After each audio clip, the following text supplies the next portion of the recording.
Banai, muli mutia. I hope you're doing well. That sound is from the SC. I want to find a way of making sure it doesn't come directly to the phone. I realize it affects the sound of the phone. So I'm going to find a way of stopping it from affecting the phone directly. You tell me maybe it's affecting that. It gives it a rough sound, which I'm trying to avoid, but the cabin has to be very cold because cabin yange maybe that hot. Esimu ya Samsung again. But I hope you guys are having a good weekend. Yeah. Today we just bought a Wish. We bought a Wish. One of my followers here. We've gone together, but I'll tell you the story tomorrow. Not today. Today is another topic. Today I want us to talk about empathy. Empathy and what it means. It's a very simple thing, and I want us. It's going to be a discussion. Me and you. We talk about it. What do you think about empathy? And do you think it's something that is common these days?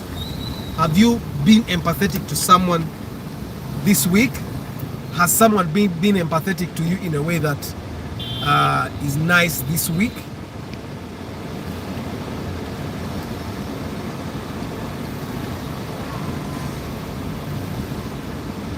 Because empathy is very important. But I want us to explore that today. Is my SC giving you a rough sound?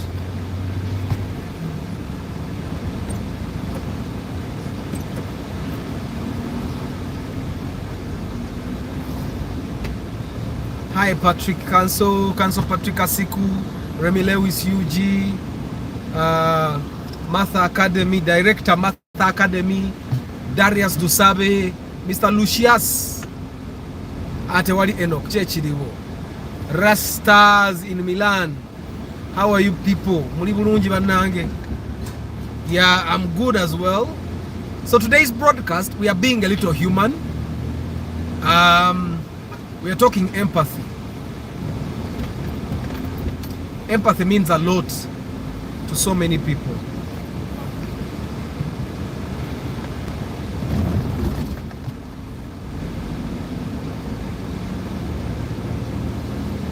Unakwagaza chinuwa chimoloka chirungi anko Sarmina. Buy yourself a nuwa. Zenkubulira. Zira kubanja gara jigura mbusubuzi. Yagara kusuza busuza. Sigura munomo. Njagala weddem. Empathy means in Uganda okweteeka mu ngatto z'omuntu. Put yourself in someone else's shoes. Definitely. And it's not something that everyone has. I've come to realize that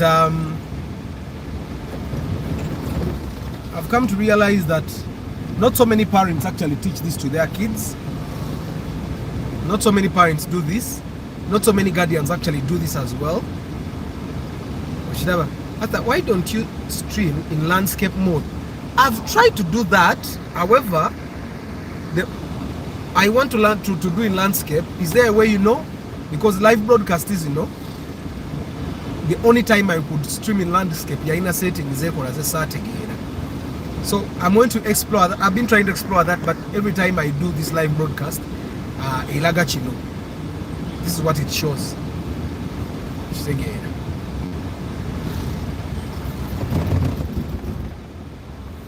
Amina Ahirwe, I'm glad. Njikola Mugalasi, how are you? Feel good music. How are you today? Alan. Martha. Alan. Martha yagala mukola chi yagala kola chi Emma. Watu wanoninga we nalaba wali treza amajeza ala izina. Yo musajja atapa akinze. Munzikirize munyumiro ka view nabo obanfuna tray amaji ku busubuzi. Omanyiza yagala nnyo gula obusubuzi nze. Njagala nnyo gula ebintu ku busubuzi. Katika ndabo oba nsubula. Musoke munyumire ka view yako bannange enzija. Today we are talking empathy. What's your opinion on the RAV4 2004 and Cross Sport which one should I go for? Kanzije 25th December akuddemu. Empathy is our ability to understand how someone feels. Yes, mubale ku moroka.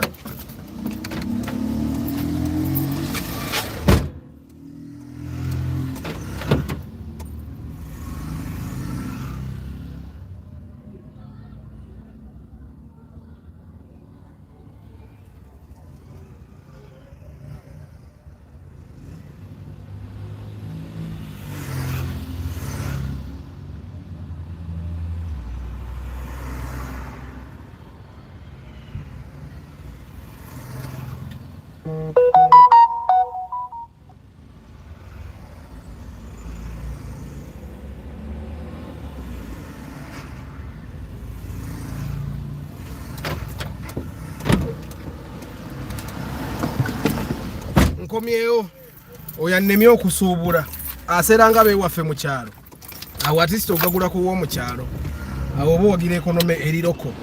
But you guys, I hope you're doing well today. We are talking empathy.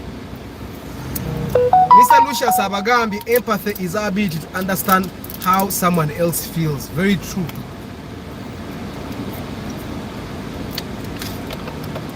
Sometimes the best way for you to understand how someone feels is to try and imagine yourself in their position. Try to put yourself in their shoes. And then you'll make a decision that doesn't seem or that is not selfish.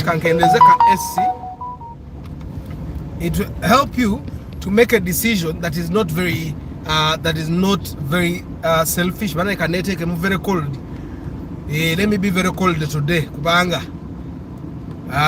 So today we have bought a wish.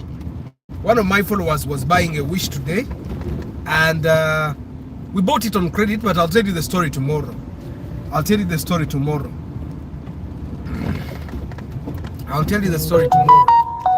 My car has a problem of the caliper, the front wheels, how much, and it depends on which car. Caliper inzo bugula emitwalo 7, 10, 15, depending on which car. But of course you're going to buy the used calipers, Japan used. They are the best. Never naika esi kano kawoma zisimaira chimugenda kakolera kabaragavu.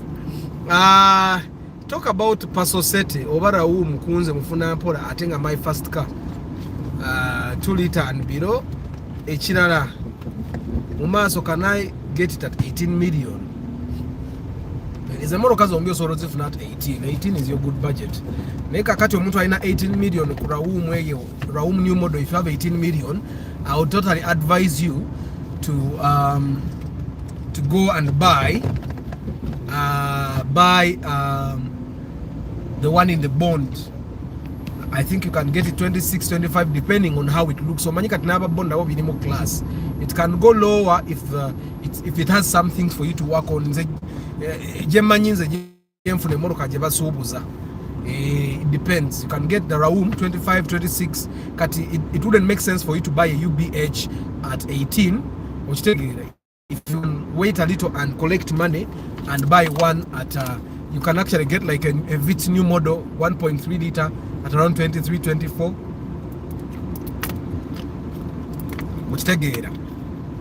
So right now Zendiku movement yamwe, because now I've understood my kind of people. If someone has some little money and they cannot like add money, mbanja nyoni tugenda, you buy a car that is new from the bond. Now the mantle is on you to decide whether you want to go to places where you can actually. I have like 3 places where we can go and bargain and get a good deal. Na hiyo inokumpeza pre-purchase inspection. Kubananga wenfunira menenyi inspecting.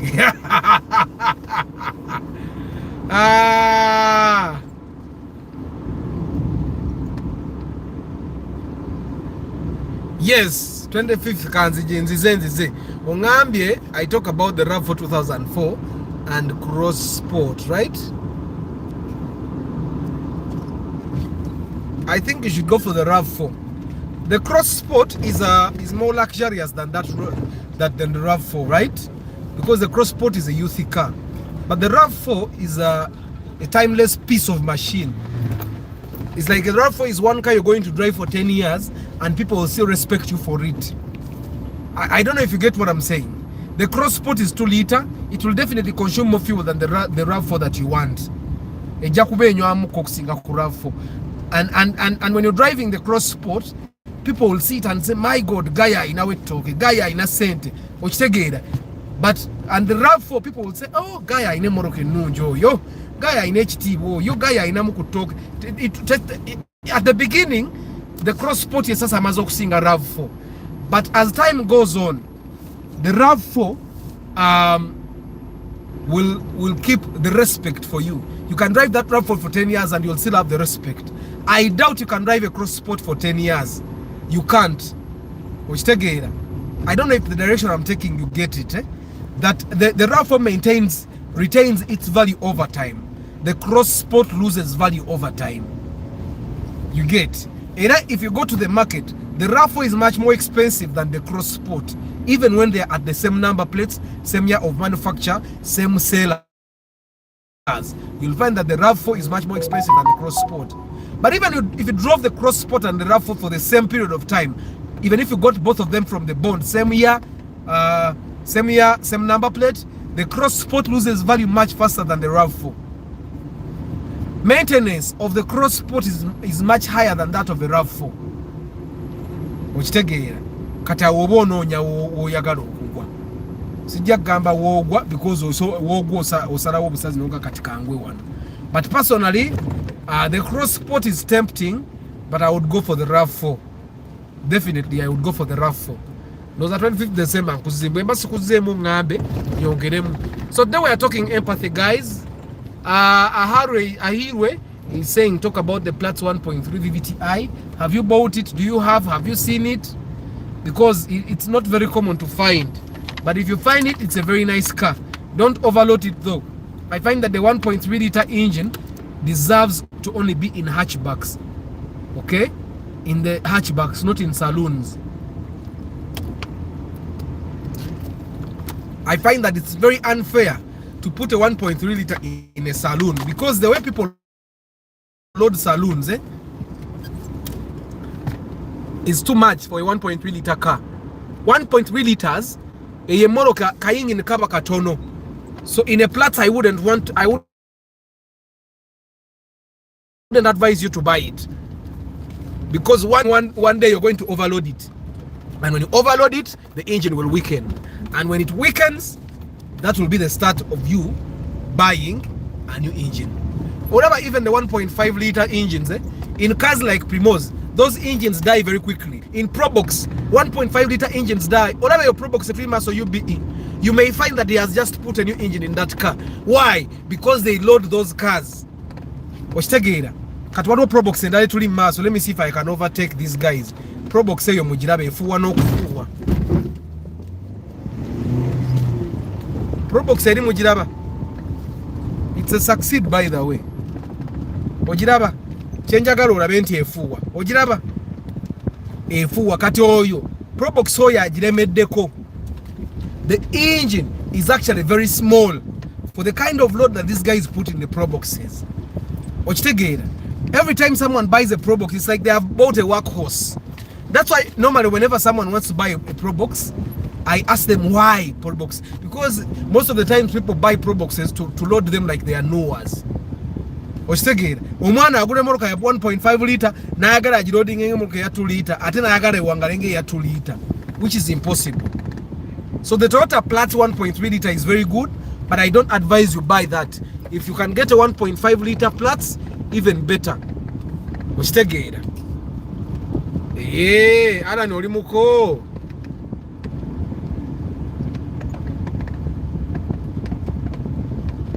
And kakati Salmi, for me it doesn't make sense to buy eggs from Kawempe at 12,000 if I can buy them at 12,000 near my home. There are so many risks that are wanomba zoruga gulo omutwalo ogumu olukumi. Imba savings olukumi. Aonga gula risks inenzi taking on. Nesi jaga gula gumubili atenga gule wala. Kangenenga gula okumpi n'ekyalo. Awo kaleko. Neyo gagule wala atenga gule bei. Otegedde otya nti yagumubili ntimanya kyogedde. Arthur, good evening. My car has a problem with Kalipe. Yonjizemu ndowooza. Paso set as a first car is a good car. Paso set ate wa 15. Ate it's a 7-seater. But you just have to avoid overloading that car. That car in particular, the Paso Sete, was not designed to overload. That's why it doesn't. Majority of them don't even have spare tires. Why? Because they are trying to unload it. They're trying to make sure that car is not. Eyo nuwa mujirabeyo. Mujitia na enu weyo. Ngenda kujeva munji kule mujirabe nganje vuga kubala.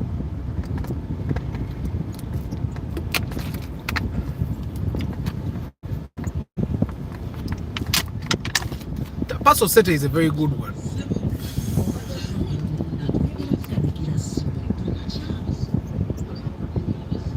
But even Raum is good.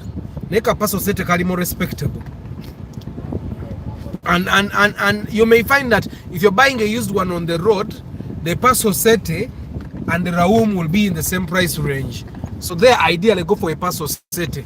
Kaja kula bisa bulungi kubalo kusinga Raum. Antonio, hey, atogame good morning, Antonio. Jolly olabika no bucha. It's just getting to morning. Arthur, empathy is rare because of the bad economy. When a golden chance strikes, some colleagues sacrifice their clients' interest to earn super normal profits. I wouldn't say it's the economy. I think it's mostly to do with the environment.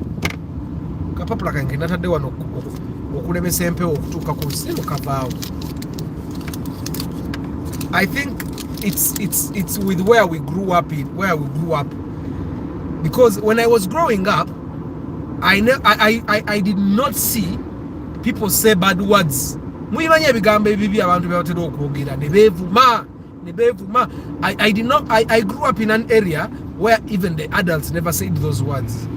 So I become independent, and the first time I take my car to the garage, these guys who were big men, 40 years, 50 years, are abusing each other words. They say words. Hey! And I was thinking, I used to come to that place and I greet this man like Osibiotan no Sebo. Nenga, the man I greeted, Osibiotan no Sebo, is saying words that you cannot even imagine. Very, very serious, the big words. You get what I'm saying? So for me, I find that it was even up to the some of the words they passed in their mouths 10 years ago, I can't pass them. But for them it was okay because that's how they were brought up. So in a way, can't take him front wali.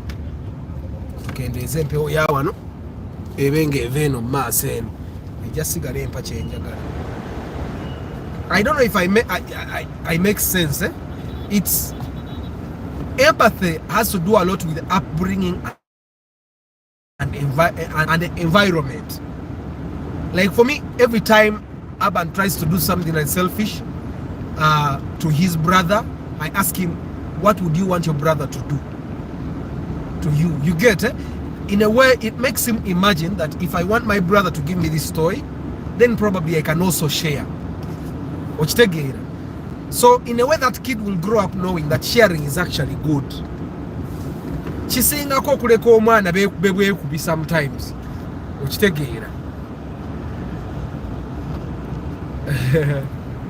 When parking an automatic transmission, what should come first? Placing the shifter in parking or the handbrake? I think when parking an automatic car, it should have to do with who you are, what works for you. Why? The moment you press the brake like this, the car has a computer. It has sensed that you have stopped moving.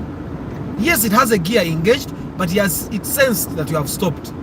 The brake that you press with your feet is the same brakes that the handbrake uses. So the moment you press the brake with your foot, you have already pressed the brake. So pulling the handbrake is just reinforcing the brakes. So whichever comes first should come with what is good for you. Because the moment you press the brake like this, the car senses. so agamateeka gaina kuba mutima gugwe n'ogamba nze bwe nnyimira nteeka handbrake because era never nosooka handbrake and the thing with you pulling the handbrake and then letting the foot go off the brake, you're spoiling the brakes. Okitegeera, so bw'olinnya brake boat and you've parked, put the car into parking and then osike handbrake. Tekirina science ekyo era tewabaawo kulima tekirinayo science yenna. It's just as simple as that. Good evening, Rogers. Recommended modern inspection. Mumpesa is an inspection.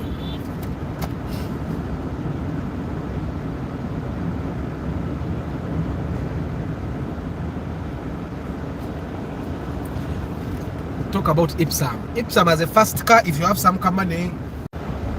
Sorry about that, someone was trying to call me.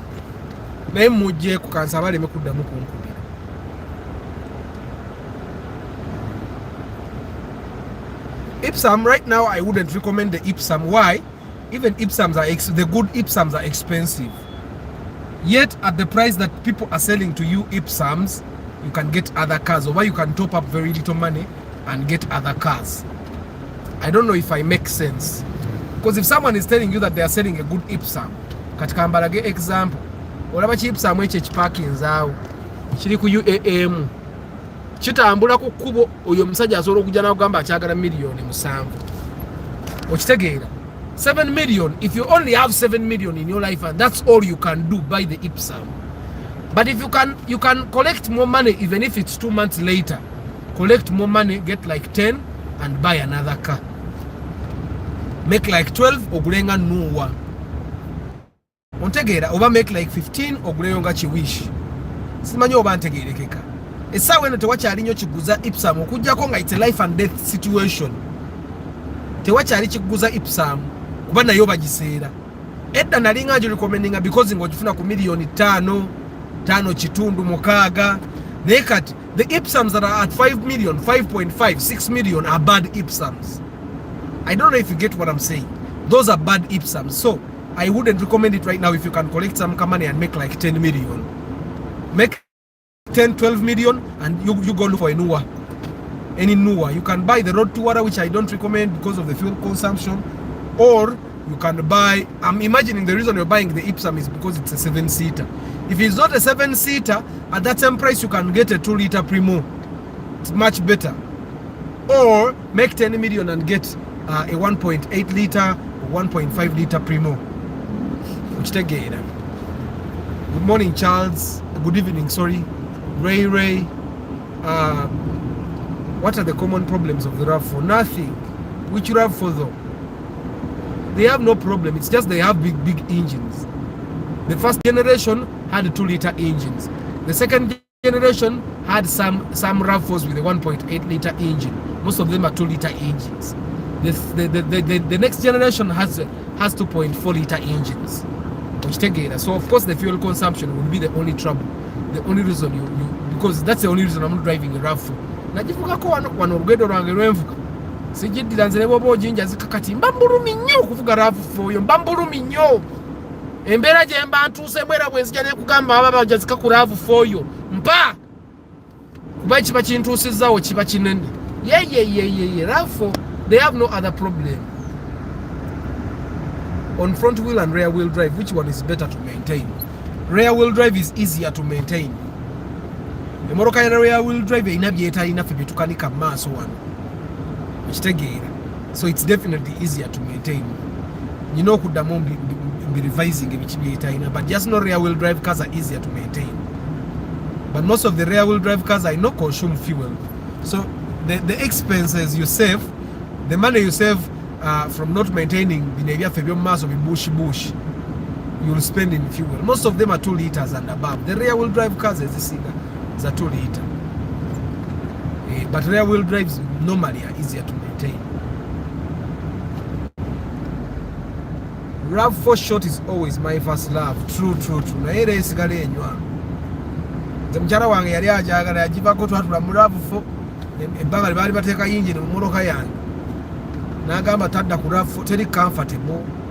Corolla na mukadde eri comfortable kusinga eyo motoka. Arthur, do you know a bond that can accept butter? No. Ujakoba na abo moto kwa bukadde. Atabo siku recommending. Butter is always a bad deal. Butter is always a bad deal.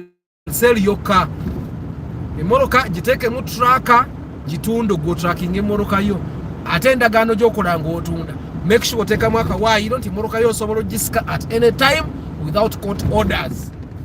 Jawo gisanze bwabanga yagana okusasula nojiteka ku breakdown nojitwara nomukira mugagwereta sente zange. I don't know if I make sense. Akakwa kuzotokera bida mu ndagano.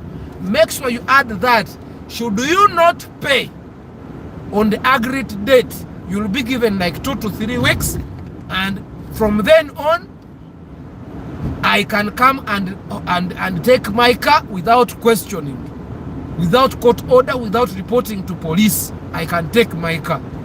Ogenda kola but at least tune moroka mu banja nze nkubira feel good music. Oli akuweko sente ombanja yo milioni nga 5 okitegeera. Ombanja yo milioni zo 5 eze 5 goteke mu truck bitwala 4 ojja jijjamu ogiteke mu moroka endala. Ontegeera. Gomuwe emyezi gye 5 gomugayire ta sente zange. Bwagaana giteke ku breakdown gisike giteke mu lujjalu. Omukubire simu omugaye moroka nze njirina. Oba gisike gitwalo giteke ku police. Obagambe eyendagano yino. You can talk to a lawyer so that the lawyer drafts you. Jamu wa emitwalo nga 10. Akudraftingire oba 15. Mwe emitwalo 15 they draft that contract and even register it with your RSB so that it's enforceable. Go to nemoroka mu banja. Go wogikwatira bo actually wogikwata gisike gitwale somewhere lawyer wakugamba. Gogiteeka awo. Ne cost zo kugisika. Actually omugamba I can take my car and the cost of taking my car are on you. Teka mubwe chikona ngo jam. Mwe muli engula ya mafuta y'ekigagga. Engula ya mafuta y'ekigagga yeyo teka mu bwe chikona ngo jam. Oyina visa teka mu bwe chikona ngo jam. Bantu ba kuli muti olwaleero leero tuva kugula wishi tujiguze emiliyoni 24 naye badde ya bbanja kati story nga bwegenda okutambula eyo mugirinde ncha mugirinde ncha. Menga, I hope you guys are doing well. You guys are doing well.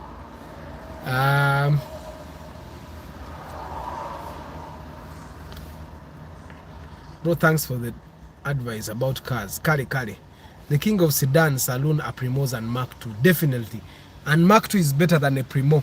Me, I find that the Mark II is much better. Much more comfortable, faster. Jamu. Much more faster, much more powerful, and heavy. And every seat or jempe. Ata compare Fielder and Rumion for me. Yoderita makumi abiri 290. Almost, I think 15 kilometers per liter.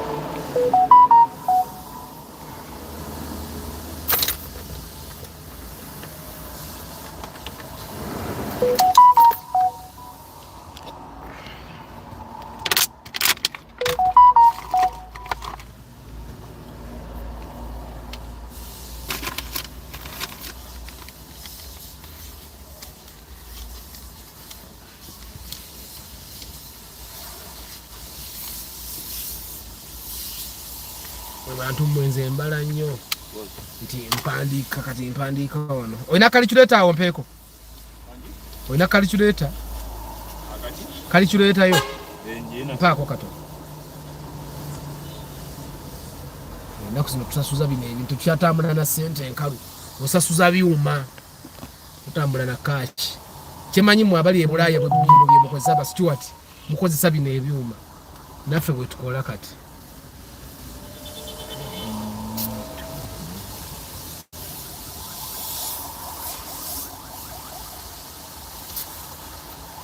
Agane receipt. Nayo jimpe.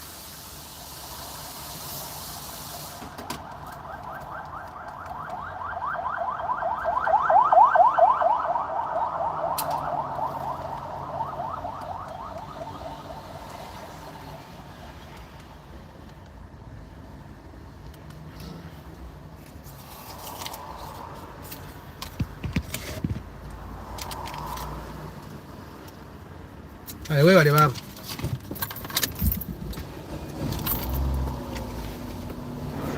Arthur, compare Fielder and Rumion for me.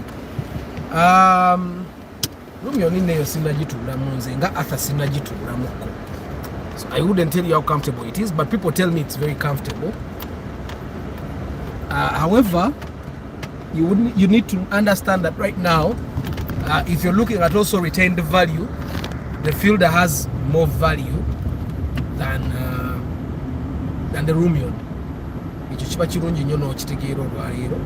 Then the Fielder will keep much of its value than the Rumion. Echirala, we know kumanya that the Rumion has lost much more value in the past couple of months than the Fielder. That can't be accidental. Wabawe ensonga. The Fielder value keeps going up. The Fielder prices in the bond, they keep going up. The Rumion just went down. There is a time people bought Rumions at 42 million. Right now it's at 35 in the bond. I don't know if you get what I'm saying. Right now it's at 35, 36 there. So you can imagine a car to just as newer cars come for it to be losing 7 million in value. So ngate Fielder erinya bulinyi. But both cars are nice. Both cars are good. The other thing you need to understand is that the Fielder has been tested. Chibanga Gamba Primo new model. Primos have been tested over time. The Fielders as well, because Fielders started coming here when they with the 2001 model. Kat Fielder weri tetuchali ku 2001 model. Kat ku Fielder we tuli tuli ku 2012. People are driving 2012 models. So the Fielder has proven to be very reliable. Ate Rumion tenina che ya approve is kuba ekyali mpya katali. But it depends on what you want. Abantu abagula Rumion abasinga bagigula kuba bajagala bwagazi. There is no history to it. The Fielder has a history on the other hand. Yes, they may both be 1.5, but chibokise cho wachizito wachitya banani.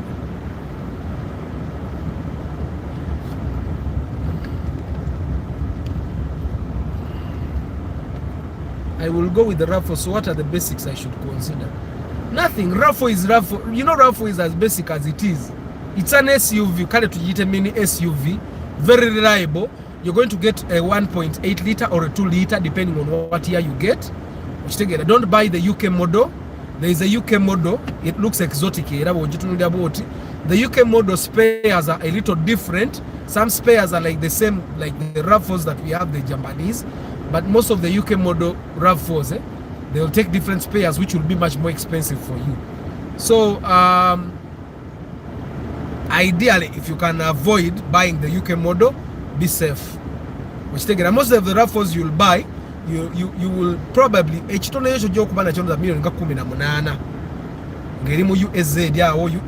depending because depending on who is selling. Or either 25, 26, depending on how available they are. What is Zibula? The Zibangas are bay. Mathas Gaze Grandi.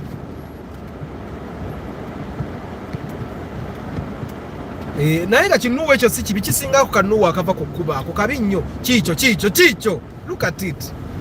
It has beautiful eyes, eh? The Noah. The Fielder and Rumion both 2008. But what surprised was the Rumion had the word dual VVTi and Fielder didn't have. Help me with that comparison. You dual VVTi sinaba kujisomako. All I know is that dual VVTi and VVTi are literally the same. The change that you should be considering is valvematic. That's the change you should be considering. If it's not valvematic, then just know tiwali change ya amani. Arthur, what does it take to open a garage business, and can it work in Matugasai Trading Center in 5 years' time? 5 years against in Awala. I can tell you the number of houses that have come to my estate. The only trouble you're going to face is that if you're not a mechanic and you just have a garage as a business, weneetuukira okukwatayo nannyini ttaka ajja kuba kugamba vaawo nga naye ayagala teekawo garage. If you can buy your own piece of land, you buy yourself like a 50 by 100 kukubaawo n'oteekawo garage ng'okimanyi teri agenda kukugobawo, oba you get a lease of like 20 years, then you would be safer.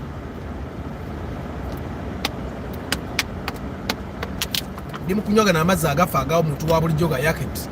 Nze sinywa Rwenzori, saagala kunziba nga ndabu. Sijja. 5 years is too much, but I'm thinking 3 years ojja kuba okola. If you have a very good strategy, you handle customers very well, you create a good environment, you have spares, because most people here get spare from Kampala. So now if you start a garage and you have your own spares, we know for sure that if someone comes to your garage, aitagenda kuwa sente olinye bodo ogende mu kibuga. You get it? Because I think what happens with mechanics, ye okugenda mu kibuga ate ayagala gomwe transport agenda okunona spare mu kibuga. That's why the garages in town are still making money, because in town the biggest transport you'll spend is 10k. But you can imagine a mechanic coming from Sai to go to Chiseka market to get spares. So there are things you would need to have, like brakes, some shock absorbers, you'll need to have master cylinders, you'll need to have brake fluid, oils, air cleaners, air filters, fuel filters, oil filters, you need to have basically every bulbs, literally all the basic spares that someone would need if they went to a garage. Naye bw'obanga tolina spare yo garage yo tejja kukwatayo ne bwe ginaaba myaka 7. Because someone will come to your garage once, you don't have spare, and they say lwaki sidde ewandegeya ng'agenda bamukanikira ewandegeya. I don't know if I make sense. So if you're going to have a garage in a far place like Sai, nange nja kujja musupporting bonobo ina spare. Naye zino garage zeno zitamako ekintu kimu, tebaba na spare. Ate ayagala omwe emitwalo 2 egirinya bodo ogenda okunona spare, which I find to not be fair at all. So my car when nkozesa AC all the time, nkola 13 kilometers per litre, because olwalero half of the day mbaddemu AC, it has been very hot. Paka kati nkyali mu AC naye nkoze 13, ate ninaku ezo zonna mbadde nvuga AC. Ngwabaayo empewo olina teekamu AC, wabaayo ebbugumu olina teekamu AC. Yeah. Amina Ivan, after talk about Gaia Ipsum visitor, my budget is 6 to 8. But visitor you may not get. But I know you'll get a Gaia, you get Ipsum, but instead of buying Ipsum artistic Gaia, there is a way Ipsum for me doesn't tick anymore. However, the Gaia works for me now. It's ugly, but little aguranga Ipsum, kuba Ipsum yaina ku value. Neka nayo value yayo yagenze. So just buy Gaia. Nina imira ko wano baleke mbalemu ku modoka for like 10 minutes. Katono tezija wera 2 minutes. Nkomewo. Mama bani yatumye ebintu. But for those guys that don't know, this is the Matuga Trading Center. Matuga baitawo ku mabanda. Activity. Mutekeke ebibuzo nzije mbiddemu. Nze wendi nnyo leero weekend.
Kati Jeremy mbadde nkyakuddamu ebya garage. What does it take to open a garage?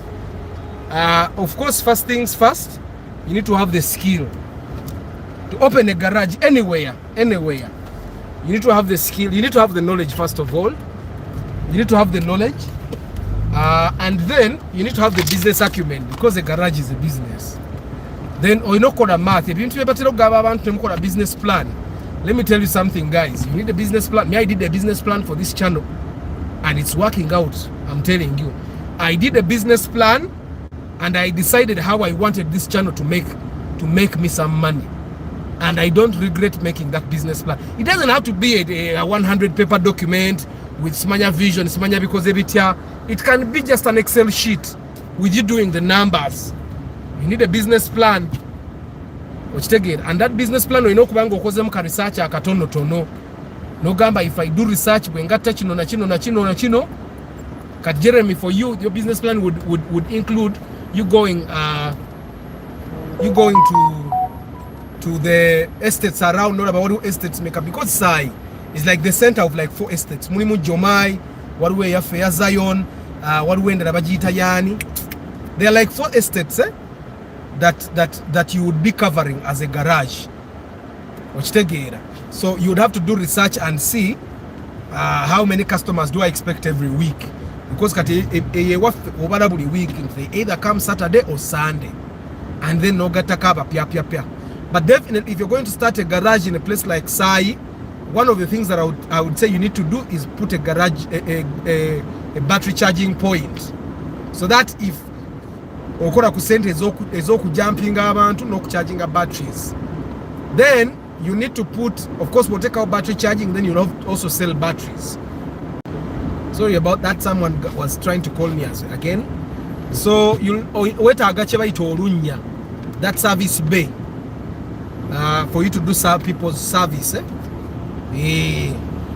then nabagambye wetaaga spare, it's very important.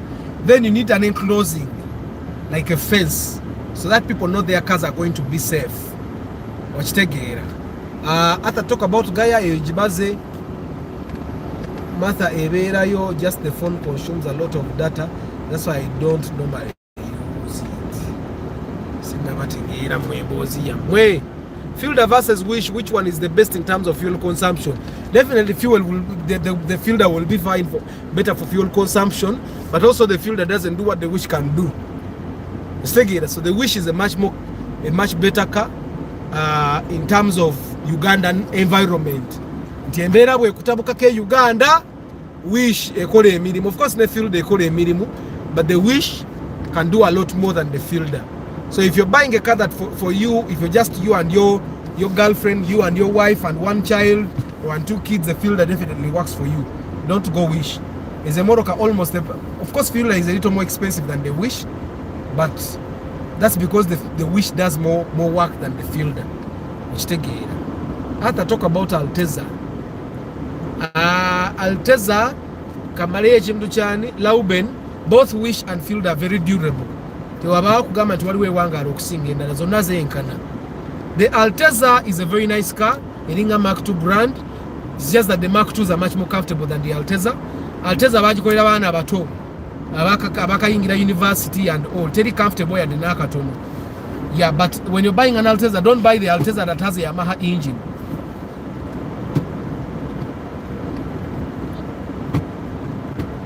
Buy the Alteza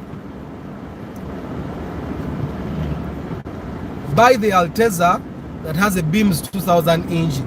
Kakatete chenjagala mumanye, even the Yamaha engine has the word Beams 2000. Even the Yamaha engine has the word Beams 2000. So tiwaba akulimba ne bakuguza emoroka ya Yamaha nga bakulimba nti nayo Beams 2000. Sagala nnyo ogwe. The thing with the Beams 2000 engine eyaddala jenjagala ogule, the air cleaner yeri ku top era ya black. The Yamaha engine is silver, it's not black, so that's why you'll see the difference. Naye nga ne Yamaha engine eriko ekigambo Beams 2000 okitegeera. So kati ojja kubozaawula. Chariot giveeko toddamu na girowoozaako. gisimulire ddala mbirowoozo. I love the episode you did with your friend Chikozi. You should bring him back. I'm going to bring him for the podcast. I think he has helped like 2 people get taxis from this channel. It's just that abamu kumwe temungamba ko nga mugenzeeyo naye nga yakayambako abantu nga babiri okufuna taxi ne bayingira ne business. So probably when he comes to the broadcast ku the podcast ajja tubuulira bayambyeko okufuna naye mulayi moloka ya AC bwe w'emirembe. Oyo musajja wa double cabin enfuufu gy'afuumuula bw'oba tolina AC oza tobula okupaakinga naye bw'obeera ne ka AC ko oba weeyagala bweyagazi. Compare for me Raum old model and Primo ordinary. Don't even think of comparing Raum old model to any other car. Raum old model is not a car. It's a cars. Togula Raum old model kujja ko ng'oli ku kisenge nga muli olaba bw'otagula moroko ofa. Don't buy the Raum old model for any reason. Don't. Jigule nga muli olaba bw'otaba na motoka oswala ng'oyagala obeeko n'ekifaananyiriza emmotoka. Raum old model tojigula. Naye waliwo abaziwangaza. You remember the Raum I told you about jenavugira wiki 2 n'engitunda. Omukyala gwe nagiguza akyagirina. You will be surprised. Agikumye.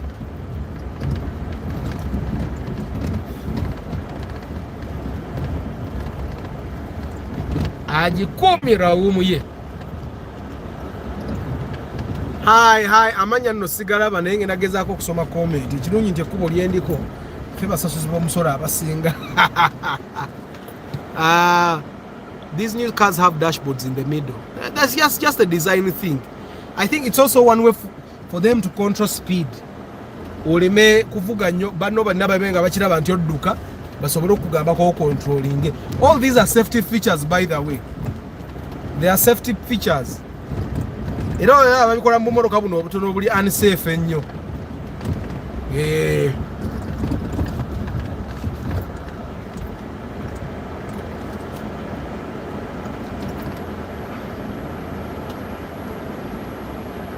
Sympathy and empathy moves hand in hand because sympathy is more of a feeding. Arthur, I'm a starter at neyiya naye njagala y'akamotoka. Which car do you recommend? 7 million bimoroko giro bireka. That's my advice. Can I get a Spacio new model at 8 to 10 million? No. Kwetuli Arthur yongera Mark 2 grand. Waliwo katika butter is never equal if it involves Ugandan brokers. They make you sure you are a loser. Mr. Zion, Mark 2 grand if you won't complain about fuel. Bana imwe bali kuddamu bantu bange. I'm glad this channel is actually very helpful. Muyamba nnyo bannamwe. Hata tugambe story ya wish because I see you even tomorrow is far. Sijjaji bagamba yancha. Hello. Talk about Honda brand, especially Honda Fit. My elder brother drives a Honda Civic, but man, the car is strong, durable, only spare is expensive. As a motoka bwebuzi bwakyo ba spare. Honda Fit is yamulembe. I drove it once, but I don't know complication. I know a person that has driven it a while and they are comfortable with it. As a motoka spare yeka RAV4 Mark 2 grand and Alteza, what do you advise? It depends on your budget. RAV4 is expensive. Mark 2 grand right now is a little more expensive than the Alteza. Kataongo gatta zonna moroka nungi. Information about Subaru Forester XT. Njagala soka gituula mungi wulire ngitunuulire. But Subaru XT is durable. Moroka eri reliable teyina buzibu. Just that maintenance is expensive. Economic cars bannange munzija kumulama mubuuza ebibuuzo bingi bannange. Njagala bigira nveeyo nzire ku topic yange. New model Ractis. Simanyi bei yayo, but it's a very nice car.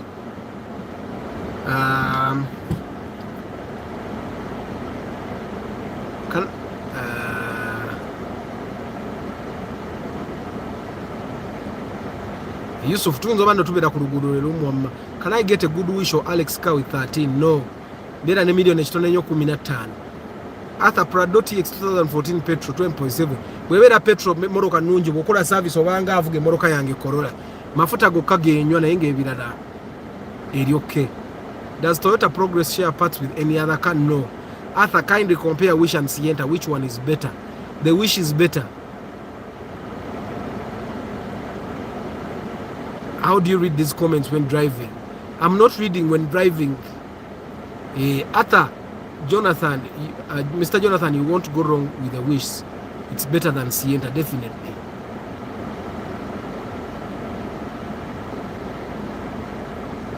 Loza amaze okusomayo comment zi.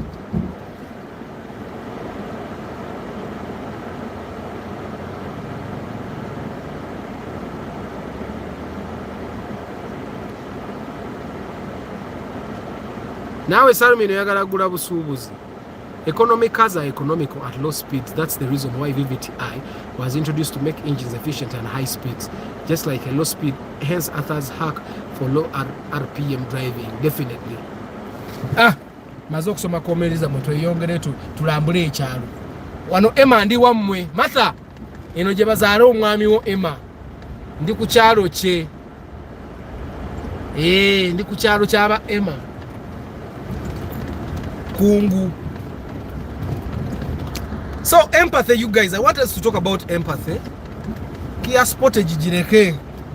Okuja kongo oli mugagga. Bobo oli mugagga gula Kia Sportage. If you're not rich, leave the Kia Sportage alone. I wanted us to talk about empathy today. I'm done answering questions. I'll have another broadcast tomorrow at 5:15. We have already done 53 minutes. Sagala nitoka nsuke ngwa sina yogera ku topic yange eyande so alero. So today we are talking about empathy. I find that you guys, empathy is very important in everything that we do, because normally we think about empathy in terms of money alone. Nti omuntu bwabba sente oba overcharging, then they are not empathetic. That's true. But however, empathy stretches further than just economic gains. Empathy goes as far as how we treat people, how we talk to people. It goes as far as how we deal with people that trust us. Tubayisa tutya omuntu wakwesigana ekintu kye. What do you do? Empathy is